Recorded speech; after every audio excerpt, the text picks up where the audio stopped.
大家好，我是小颖。今天我们用鸡蛋来做好吃的。首先准备半碗清水，然后打入6个鸡蛋，动作要轻一点，因为蛋清容易散掉。再准备一锅清水，不用烧开，煮至能看到起密集的小泡泡，像这样就可以啦。再加1勺盐，盐能加速蛋清的凝固。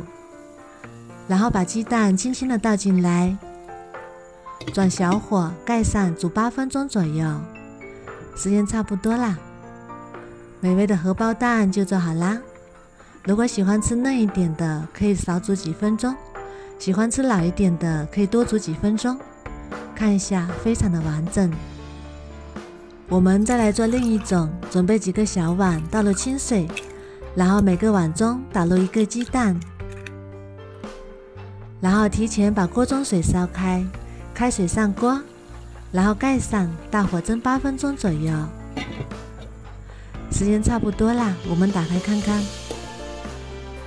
然后把碗里的水倒掉，再用铲子轻轻推动一下，一个漂亮的荷包蛋就做好啦。做法非常的简单，做这个鸡蛋最重要的是水的温度。锅中的水煮至有小气泡出现的时候，就可以把鸡蛋倒进去了。这种密集的小气泡说明水的温度已经够了，而且也能防止粘锅。这是煮了8分钟的效果。如果喜欢吃流心的，煮5分钟就够了。这种方法做荷包蛋一次能做1锅，简单又快速。如果你喜欢也试试吧。